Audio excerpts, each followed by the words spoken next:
Queen Helena's fingers traced the edge of the transmission device as the alien fleet's shadow fell across the palace courtyard.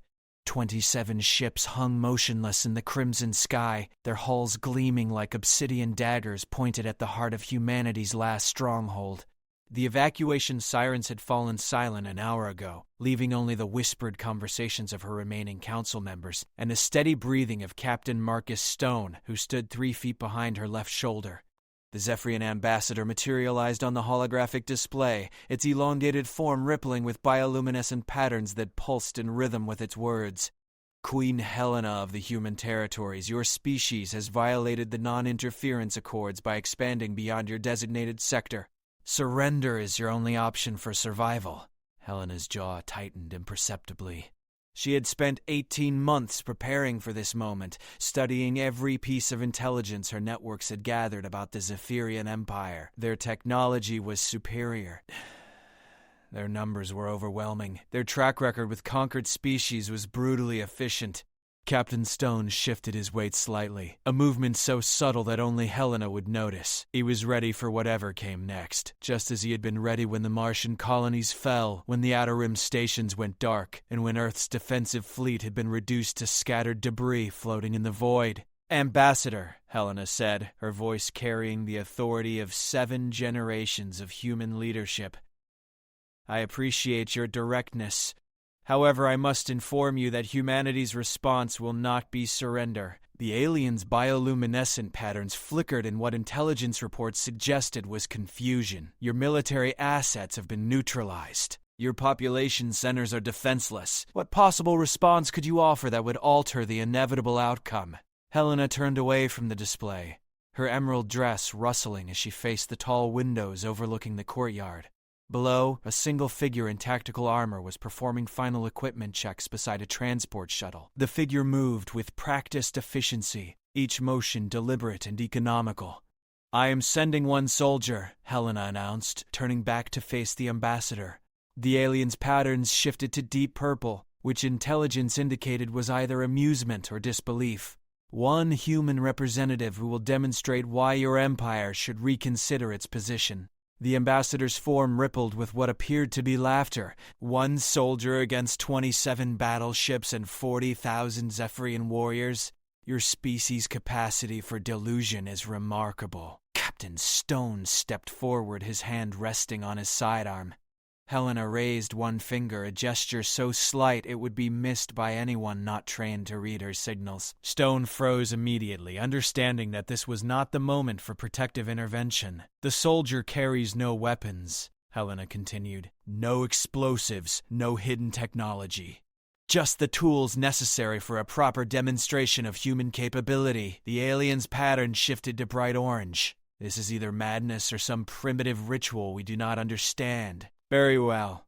Your single representative may approach our command vessel. When this gesture fails to amuse us, we will proceed with planetary sterilization. Helena nodded once. Understood. The soldier will approach your flagship within the hour. The transmission ended, leaving the throne room in tense silence. Defense Minister Patricia Walsh stepped closer to the Queen, her face pale with exhaustion. Your Majesty, what demonstration could possibly convince them to spare Earth? Their weapons could glass the entire continent before our representative even reaches their ship. Helena's fingers found the small device hidden in her sleeve, its surface warm from the encrypted data it contained. 3 years of preparation had led to this moment. 3 years of studying Zephyrian psychology, their cultural weaknesses, and the one critical flaw in their otherwise perfect military doctrine. Minister Walsh, please ensure that all communication channels remain open. I want every word of the coming exchange recorded and transmitted to our off-world colonies. Helena's voice carried a confidence that seemed impossible given the circumstances. History will want to remember what happens next. Captain Stone cleared his throat softly. Your Majesty, if I may ask, what exactly will this demonstration accomplish? Our intelligence suggests the Zephyrians respect only superior force. Helena smiled for the first time in days, though the expression held no warmth. Captain, they respect superior force because they have never encountered superior intelligence applied with surgical precision. They are about to learn the difference. Through the windows, the single figure in tactical armor climbed into the transport shuttle. The engines ignited with a low hum that vibrated through the palace walls. Helena watched as the small craft lifted off, rising slowly toward the alien fleet that blocked out the afternoon sun. The Zephyrian ships remained motionless, their weapons systems powered but not yet targeted at the approaching shuttle. 27 vessels capable of destroying worlds, waiting to be entertained by humanity's final, desperate gesture. Helena's communicator crackled to life. Transport approaching flagship, permission to dock requested. The voice was steady, professional, betraying no hint of fear despite the overwhelming odds. Permission granted, came the alien response. Prepare to witness the futility of human resistance. Helena closed her eyes and began counting slowly. In 18 minutes, everything would change. The shuttle disappeared into the belly of the Zephyrian flagship, carrying humanity's last hope into the heart of an empire that had never known defeat. Queen Helena stood perfectly still, her breathing controlled and measured, while Captain Stone maintained his vigilant position, and the rest of the council held their collective breath. Above them, 27 alien warships hung like a promise of extinction, unaware that their greatest weakness was about to be exposed by a single human soldier carrying nothing more dangerous than knowledge, determination, and the will to sacrifice everything for the preservation of humanity. The demonstration was about to begin. The docking bay of the Zephyrian flagship stretched impossibly wide, its biometallic walls pulsing with the same luminescent patterns that adorned the aliens themselves. Dow! Sergeant Lisa Park stepped out of the human transport, her tactical armor sensors immediately cataloging atmospheric composition, gravity differential, and electromagnetic signatures. Everything matched the intelligence briefings perfectly.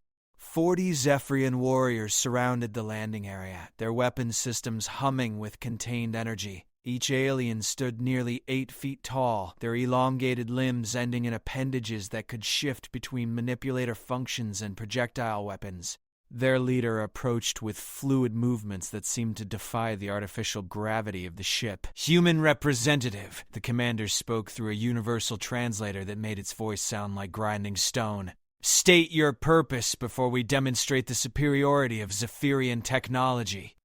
Park removed her helmet, revealing a face marked by determination rather than fear. Her brown hair was pulled back in a practical bun, and her dark eyes scanned the assembled aliens with clinical precision.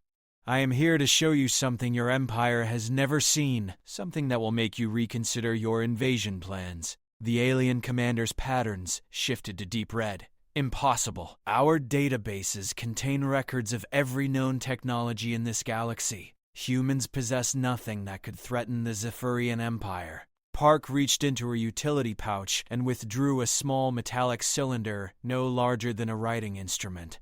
The surrounding warriors tensed, their weapons powering up with whining electronic sounds.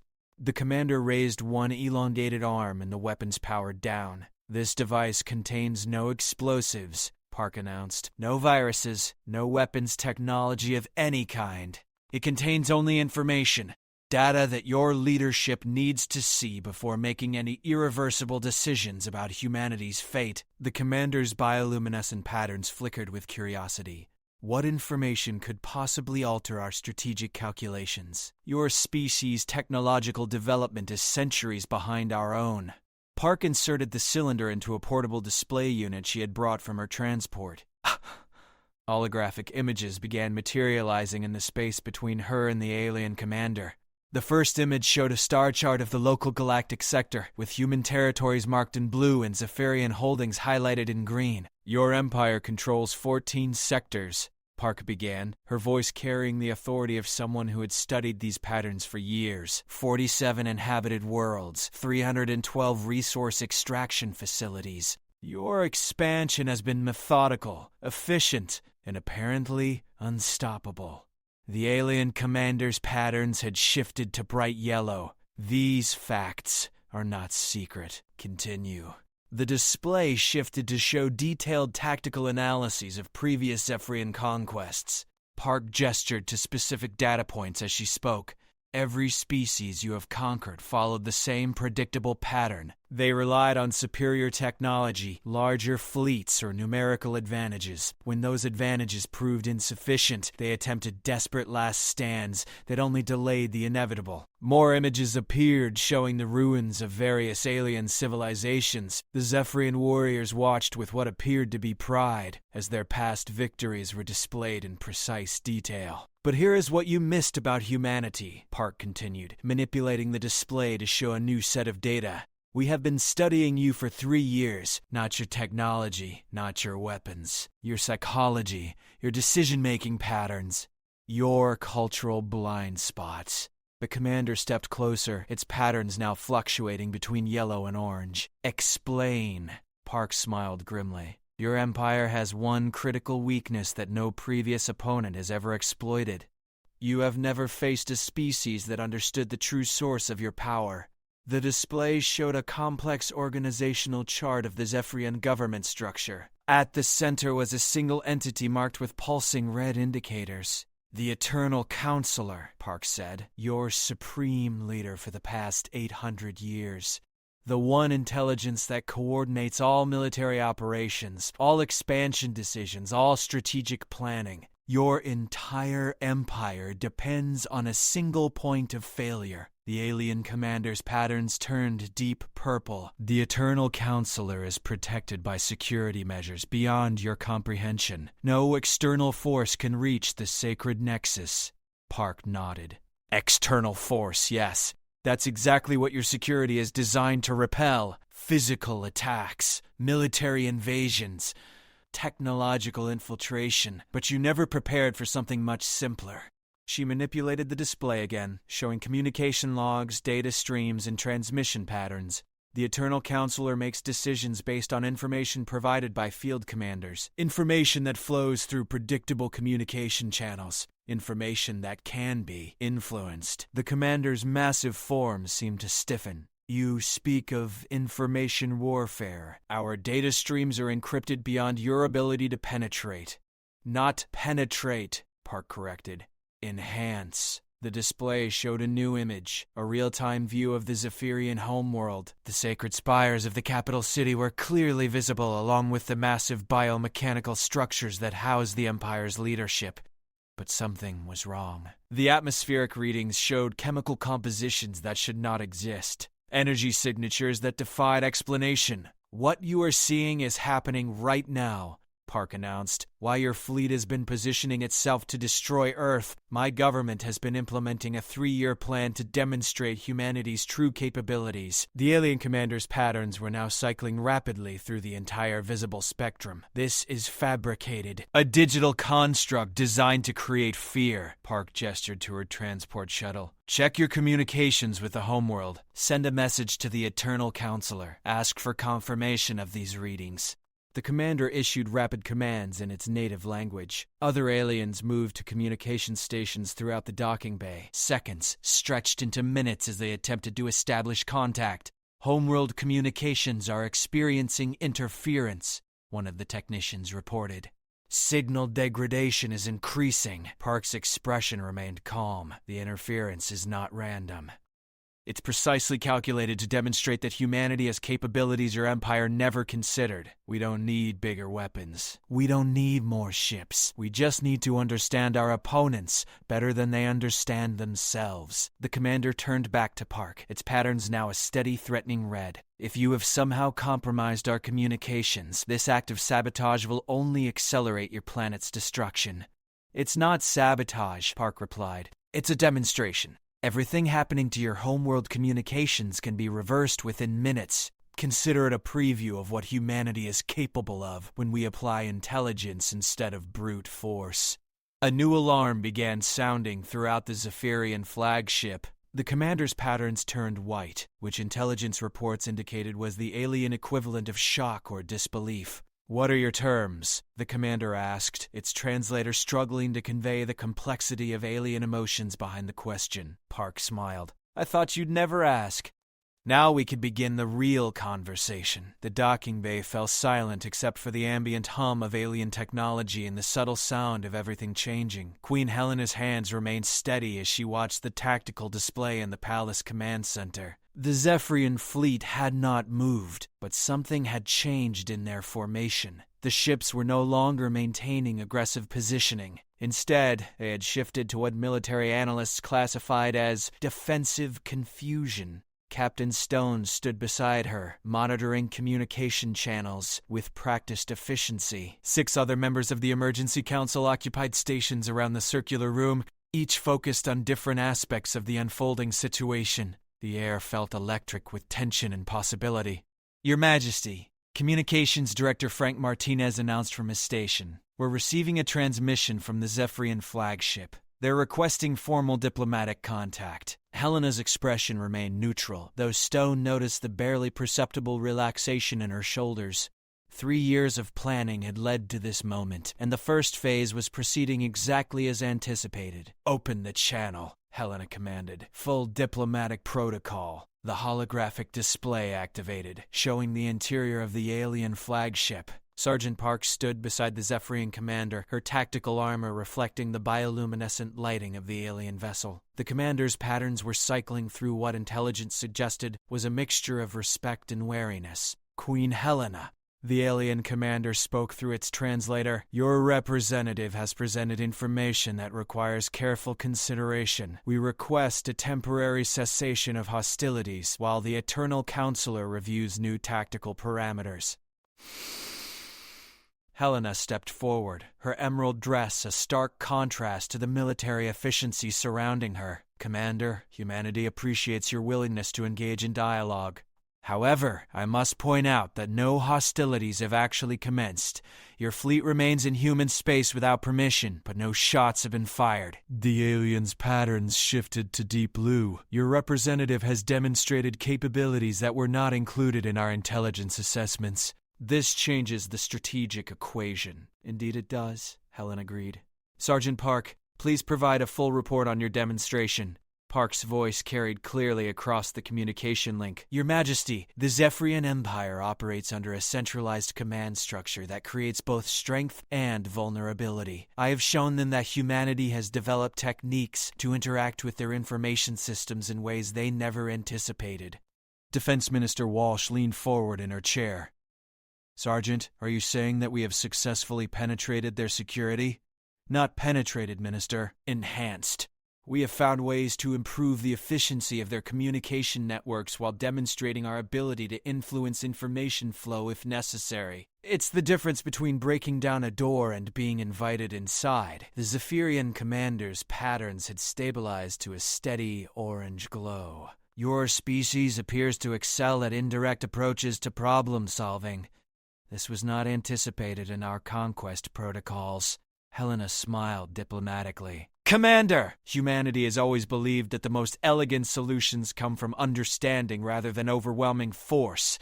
We studied your empire not to find weaknesses to exploit, but to find common ground for mutual benefit. Captain Stone cleared his throat softly. Helena turned to him with questioning eyes. Your Majesty, long-range sensors are detecting movement in the outer system. Additional ships are approaching. The Zephyrian commander's patterns immediately shifted to bright yellow. Unknown vessels entering sensor range. Configuration suggests they are not human or Zephyrian. Helena felt a momentary flutter of concern, but her expression remained calm. 3 years of preparation had included contingencies for multiple scenarios, including the possibility of third-party interference. Sergeant Park, please return to your shuttle immediately. Commander, I suggest we continue this discussion when we can ensure the security of all parties involved. Through the palace windows, the midday sky was beginning to darken as more shadows fell across the courtyard. The approaching ships were larger than anything in either the human or Zephyrian fleets, their hulls appearing to absorb light rather than reflect it. Chief Intelligence Officer Robert Kane spoke from his monitoring station. New contacts are broadcasting identification signals. They're identifying themselves as the Arxian Confederacy. Helena's diplomatic training immediately activated. The Arxians were mentioned in galactic databases as an ancient species that rarely interfered in the affairs of younger civilizations. Their arrival could not be coincidental. "Open a channel to the Arxian vessels," Helena ordered. "Standard first contact protocols." The display split to show both the Zephyrian commander and a new figure that appeared to be composed entirely of crystalline structures arranged in vaguely humanoid form. When the Arxian spoke, its voice resonated with harmonics that suggested vast intelligence and immense age. "Queen Helena of humanity, Commander Vexai of the Zephyrian Empire, the Arxian Confederacy has been observing this interaction with considerable interest. We rarely intervene in the disputes of younger species, but today's events warrant our attention." Helena's mind raced through diplomatic procedures for three-party negotiations. This situation had moved far beyond the original plan, but adaptation was a fundamental human strength. "Representative of the Arxian Confederacy, humanity welcomes your participation in these discussions. May we inquire about your interest in our current situation?" The crystalline being's form shifted, light refracting through its structure and patterns that seemed almost hypnotic. "Your species has demonstrated something remarkable today, Queen Helena. You have shown that intelligence can triumph over force, that understanding can overcome conquest. This is a development the Confederacy has been hoping to witness for many centuries." Commander Vexay's patterns had shifted to deep purple again. "The Arxians have been monitoring our operations. We monitor all operations that might affect galactic stability," the Arxian replied. "Your empire's expansion has been efficient but ultimately unsustainable. Today, humanity has provided a solution that benefits all parties." Helena realized that the scope of today's events was larger than anyone had imagined. What had begun as a desperate gambit to save Earth was evolving into something that might reshape galactic politics. "I propose," Helena announced, "that all three species consider forming a new type of alliance, one based on mutual benefit rather than conquest or submission." The command center fell silent as all three parties considered the implications of such a radical proposal. Through the windows, the three fleets hung motionless against the darkening sky, each representing a different approach to galactic civilization. Everything that happened next would determine whether the galaxy's future would be shaped by force, wisdom, or something else entirely. The Arxian representative's crystalline form pulsed with soft light as it considered Helena's proposal. In the command center, every human officer waited for a response that could determine the fate of not just their own species, but the entire galactic balance of power. "Queen Helena," the Arxian finally spoke, "your proposal has merit, but implementation would require unprecedented cooperation between species with fundamentally different approaches to existence. The Confederacy would need to understand the specific terms you envision." Helena gestured to Minister Walsh, who activated a secondary display showing detailed economic and territorial analyses. "The alliance I propose would be based on complementary strengths rather than competitive dominance. Humanity offers intelligence and adaptability. The Zephyrian Empire provides military efficiency and organizational structure. The Arxian Confederacy contributes wisdom and technological advancement. Commander Vexai's bioluminescent patterns had stabilized to a thoughtful green. This approach would require the Zephyrian Empire to abandon conquest as a primary expansion strategy. Our culture has been built around the principle of superior force. Not abandon, Helena corrected. Evolve. Your military prowess becomes a defensive asset, protecting all alliance members. Instead of conquering territories, you would be securing them for mutual benefit. Captain Stone stepped closer to Helena, speaking in a voice low enough that only she could hear. Your Majesty, Sergeant Park is requesting priority communication from the flagship. Helena nodded. Sergeant Park, you have the floor. Park's image appeared prominently on the display, her tactical armor reflecting the strange lighting of the Zephyrian vessel. Your Majesty, I've been analyzing the technical specifications that Commander Vexai has shared. The integration possibilities are remarkable. Zephyrian biotechnology could solve several critical resource limitations that humanity has been facing. The Arxian's crystalline form shifted, creating new patterns of light refraction, and human problem-solving methodologies could address computational limitations that have restricted Zephyrian expansion into certain galactic regions.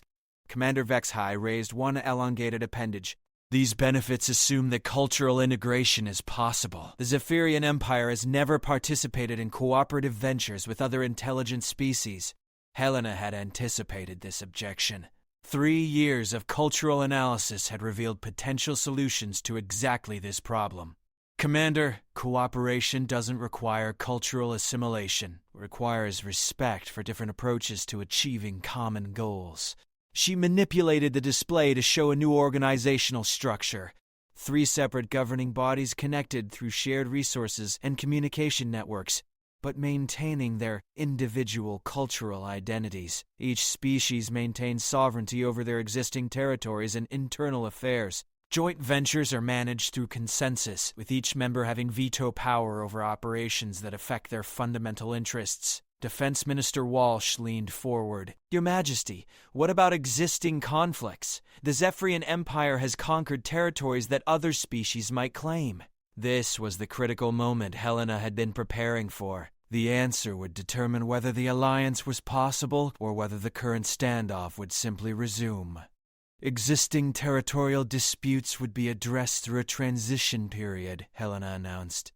Species that were conquered but not yet fully integrated into the Zephyrian Empire could choose between independence, Zephyrian membership, or alliance membership under different terms. Commander Vexai's patterns shifted rapidly through several colors before settling on orange. This would require the Empire to relinquish control over potentially valuable territories, in exchange for access to resources and capabilities that would exceed the value of those territories, the Arxian pointed out. The economic benefits of such cooperation would surpass current Imperial revenues within 50 standard years. Helena watched the alien commander carefully. Intelligence suggested that Zephyrian decision-making was primarily logical rather than emotional, which meant the proposal would be evaluated based on objective benefits rather than cultural pride. Commander, Helena said, your empire has achieved impressive expansion through military superiority, but expansion has slowed in recent decades because you've encountered the limits of what force alone can accomplish. This alliance offers unlimited expansion through cooperation. Sergeant Park's voice came through the communication system. Your Majesty, the commander has shown me tactical analyses of their recent campaigns. They've been facing increasing resistance from species that have formed defensive coalitions. The old expansion model is becoming increasingly difficult to maintain. The pieces of Helena's 3-year strategy were finally falling into place. The Zephyrian Empire's apparent strength was actually a sign of underlying strategic limitations. Humanity's intelligence gathering had identified not just their capabilities, but their needs. The alliance structure I propose, Helena continued, would give the Empire access to new territories through diplomatic expansion rather than military conquest. Member species would join voluntarily because of the tangible benefits, not because they've been forced to surrender. Commander Vexai was silent for several long moments, its patterns cycling through what appeared to be deep consideration. The Arxian waited patiently, while Helena maintained her diplomatic composure despite the enormous stakes involved. Queen Helena, the commander finally spoke, the Eternal Counselor will need to review these proposals through proper channels. However, I am authorized to establish preliminary agreements pending full Imperial approval. Helena felt a surge of hope, but her expression remained professionally neutral. What terms would such a preliminary agreement include? Immediate cessation of all offensive operations in human space, establishment of formal diplomatic relations between our species, exchange of cultural and technical liaisons to explore cooperation possibilities. The Arxian's crystalline form pulsed with brighter light. The Confederacy concurs with these preliminary terms. We propose a 6-month evaluation period to test the practical applications of alliance cooperation.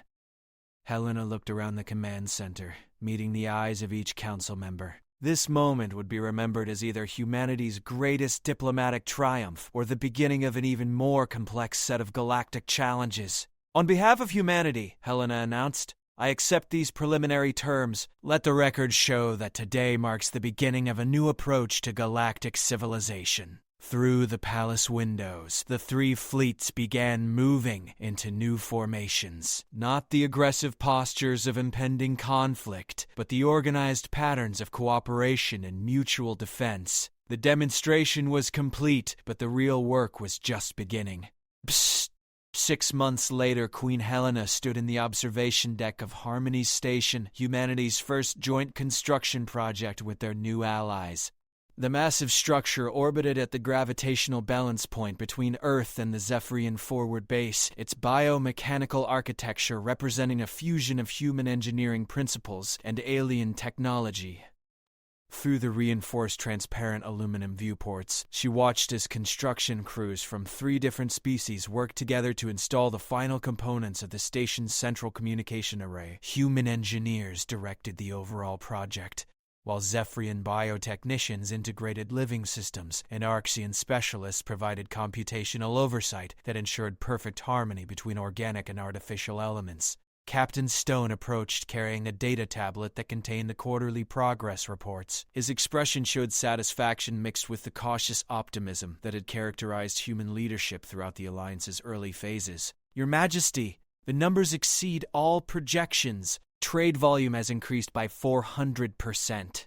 Scientific collaboration has solved 17 major technical challenges that each species had been struggling with independently. Military cooperation has eliminated border conflicts in 7 contested sectors." Helena accepted the tablet, scrolling through charts and graphs that would have seemed impossibly optimistic just months earlier. The Alliance was not only successful, it was revolutionizing galactic civilization in ways no one had anticipated. "Captain, what is the status of the territorial transition programs?" Stone's expression became more serious. 43 worlds have voted for independence from Zephyrian control. 31 have chosen to remain as imperial territories under new constitutional protections. 18 have requested full alliance membership. The process is proceeding smoothly, though there have been some complications. Helena looked up from the data. "What sort of complications?" "Other galactic powers are taking notice. The Hegemony Coalition has been probing Alliance territories, apparently testing our defensive capabilities. Intelligence suggests they view the Alliance as a potential threat to their own expansion plans. This was not unexpected. Helena's strategic planning had always included the possibility that success would create new challenges. 3 species working together effectively would inevitably affect the balance of power throughout the galaxy. Have Commander Vexai and the Arxian Council been informed?" "Yes, Your Majesty. They're requesting a joint leadership meeting to discuss response strategies." Helena nodded, setting down the tablet as she continued to watch the construction activities outside. Each species had contributed their best capabilities to the station's construction, but more importantly, they had learned to coordinate those capabilities in ways that amplified their individual strengths. "Scheduled a meeting for next week." "And Captain, ensure that Sergeant Park is included in the strategic planning sessions. Her insights into interspecies cooperation have been invaluable." Stone made notes on his own tablet. "Your Majesty, if I may ask, are you satisfied with how the demonstration turned out?"